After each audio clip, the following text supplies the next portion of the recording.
Sy. Nou, die storie is oor Thomas wat getwyfel het. So vroeg een Sondagoggend. Jesus het nou dood gegaan op die Vrydag en toe die disippels was baie hartseer. En die vroue het so gehuil. En toe vroeg die Sondagoggend, toe staan hulle op. Nou het hulle sulke spesiale speserye en salfies en olie, want toe dink hulle, Jesus is dood, maar hulle moet daai lekker ryk goed aan sy liggaam gaan smeer. En toe gaan hulle vroeg die Sondagoggend, toe dit nog donker was, en toe kom Maria, toe hulle nou naby die graf kom, toe die son soos bietjie begin skyn, en toe sien Maria Magdalena, dis nou nie Maria Jesus se ma nie, is 'n ander Maria, toe sien sy, hulle het die klip weggerol by die graf. Toe hardloop sy terug om vir die ander disippels te sê, en toe kom sy by Petrus en Johannes en sê, julle, raai wat, die klip is weggerol. Ek dink iemand het Jesus se liggaam gesteel, want in daai tyd, as jy baie ryk mense, dan draai hulle die persoon wat nou dood is, en draai hulle die liggaam toe in sulke verbande, maar dan sal hulle partykeer goud insit en silwer en spesiale kosbare stene soos diamante, sulke tipe goed, wat hulle nou saam met die mense begrawe. En toe, dan kom die rowers in die aand, en dan gaan hulle in die graf, en nou hulle weet hoe lyk 'n ryk mens se graf, want dit is soos 'n grot met 'n groot ronde klip voor. En toe dink hulle, hierdie persoon wat hier begrawe is seker baie ryk. En nou ja, toe dink Maria, die skelms het gekom en al daai goeders gesteel, maar hulle het nie Jesus so begrawe met goud en silwer nie. Toe hardloop sy terug, dis toe sy vir hulle sê, ek dink iemand het sy liggaam gesteel. En toe hardloop Petrus en Johannes, maar Petrus het eers begin hardloop, en toe is Johannes jonger as hy, en hy's vinniger, en toe hardloop hy verby Petrus, toe kom hy eers by die graf, en toe staan hy net so, en toe die graf oop is, toe kyk hy net so binnekant, maar hy het nie ingegaan nie, hy het gesien, dat daai verbande, wat om Jesus was, is mooi opgevou. Toe dink hy, maar dis nie skelms nie, as skelms inbreek, maak hulle jou bed weer mooi vir jou op, en pak die skorrelgoed weg, nee. Toe weet hulle, dit kan nie skelms wees nie, Johannes weet, en die verband wat hulle om sy kop gehad het, is een kant gesit. En toe kom Petrus, want hy het mos nou na Johannes aangekom, toe gaan hy somme in die graf in, en toe staan hy so rond, en toe sien hy, die graf is leeg, en dis hoe ons weet, Jesus het regtig opgestaan, want die graf is leeg, waar is sy liggaam? En Maria het toe nou later aangekom, en sy is nie so vinnig soos Petrus en Johannes nie. Hulle is toe nou al weg, maar Johannes het geglo, want hy het gesien die graf is leeg. Maar hy het nog nie eintlik verstaan wat al die profete lank terug gesê het nie, maar hy het geglo. En toe gaan Maria Magdalena, en sy kyk ook so in die graf in, en toe skrik sy haar amper boeglam, want daar is toe 'n man wat daar staan. En toe sê sy, asseblief, en sy huil so, sê, asseblief, as jy sy liggaam weggevat het, wil jy nie vir my sê waar het jy dit gevat nie? Maar sy het nie geweet as 'n engel nie. Want engele is mos nie mense met vlerke nie. Hulle is geeste, maar hulle kan verskyn as 'n mens. En toe, voor die engel nog eintlik mooi kon antwoord, toe draai sy om, en sy sien toe 'n man, daar staan, en sy het vir hom gesê, maar waar is hy dan? Weet julle wie was hy man? Dit was Jesus.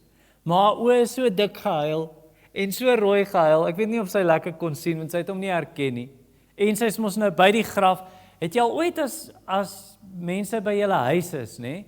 En hulle sit in die sitkamer, maar hulle sê nou maar ek sit nou in julle huis, en hier's 'n bank, en daar's 'n bank, nou sit ek hier, maar hier's 'n groot venster agter my.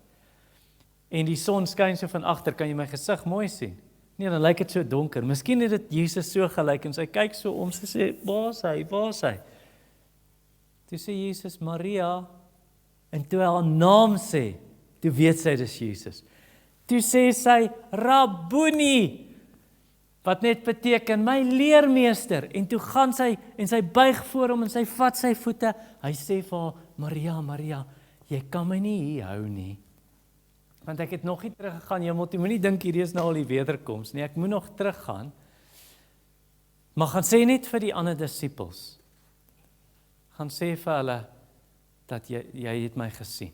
Sy was so bly, daai aand, sy het nou vir die ander disippels, hulle het daar nie geglo nie, daai aand, toe die krieke kriek en die sterretjies is uit, en die deur is gesluit, want die disippels is baie bang, want hulle het gedink, nou kom vang hulle ons ook, want hulle weet ons het in Jesus glo, hulle het hom doodgemaak, nou kom vang hulle ons. Nou is hulle agter daai deur, hulle is so 'n bietjie bang, maar dis so, jy moet eintlik met die trappies opklim, en dit is nie op die grondvloer nie, dis op die tweede vloer. En toe is hulle in daai kamer daar, en ewe skielik, die deure is gesluit, hier staan Jesus tussen hulle. Hoe het hy ingekom? En die deure was dan gesluit.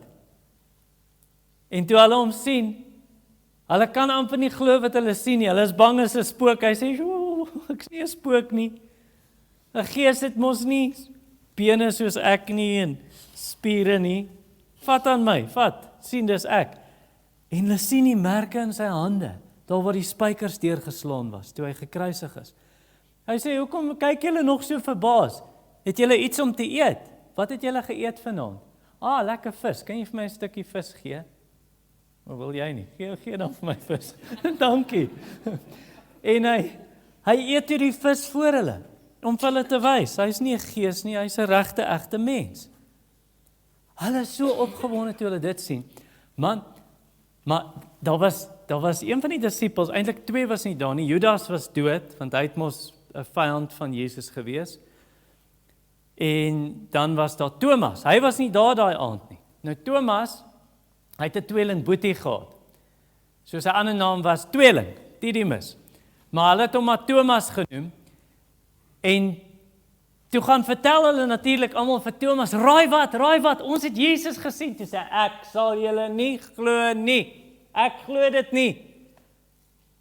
Julle vertel vir my stories. Eers as ek hom gesien het met my eie oë, en eers as ek aan hom geraak het, daar waar die spykermerke was in sy hande, en daar waar hulle daai spies in sy sy gesteek het. Ek wil eers dit sien en ek wil my hand daaraan vat, laat ek weet, julle het miskien net, ek weet nie wat julle gedoen het nie, blommetjies geryk wat julle snaakse goed laat sien. So ek glo dit nie. Die volgende Sondag aand, toe hulle weer in daai kamer en hulle het alweer die deure gesluit, want hulle is alweer bang. Ek weet nie hoekom hulle weer bang was nie, want hulle het mos nou Jesus gesien. Maar hulle is weer in daai kamer en Thomas is daai keer saam met hulle. En ewe skielik, die deure is gesluit en hier staan Jesus tussen hulle. Hoe het hy ingekom? Hy het nie 'n sleutel gehad. Hier staan hy tussen hulle en toe Thomas hom sien, sy oë word so groot soos pierings en sy mond hang net so ver oop. Hy kan nie glo wat hy sien nie en Jesus sê, Thomas, so jy sal nie glo tot jy die merke in my hande sien en kom, bring jou hand, kom sit dit hier in die spykermerke en sit jou hand hier in my sy, waar hulle die spies ingesteek. Thomas, toe hy Jesus sien, hy kan dit nie glo nie, hy sê net, my Here en my God. Toe weet hy, Jesus is nie net 'n mens nie, hy is regtig erg 'n mens, maar toe weet hy, Jesus is God. En toe sê Jesus, Thomas, het jy geglo omdat jy my gesien het, en jy aan my gevat het? Jy kan sien, ek's nie 'n spook nie. Weet jy wat? Die mense wat my nie sien nie, en hulle glo nog steeds in my, hulle is baie gelukkig, en God sal hulle seën. Hoekom het Johannes daai goed in die Bybel geskryf? Van Thomas en Maria en Petrus en Johannes. Dit is in die Bybel geskryf sodat ons kan weet Jesus is wie? Die seun van God. En as jy dit glo en in hom glo, kan jy die ewige lewe hê.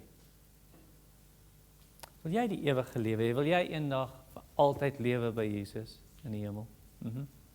Ek dink as ek vir julle almal vra, sal julle almal sê ja, nee. Ja. En wat hy vir jou sê, is wat hy vir Thomas gesê het. Glo. Glo. Al het jy nie Jesus gesien met jou oë nie, maar jy weet, want baie mense het hom gesien en hulle die waarheid geskryf in die Bybel. Glo. en jy sal die ewige lewe hê. Dankie julle kan gaan sit.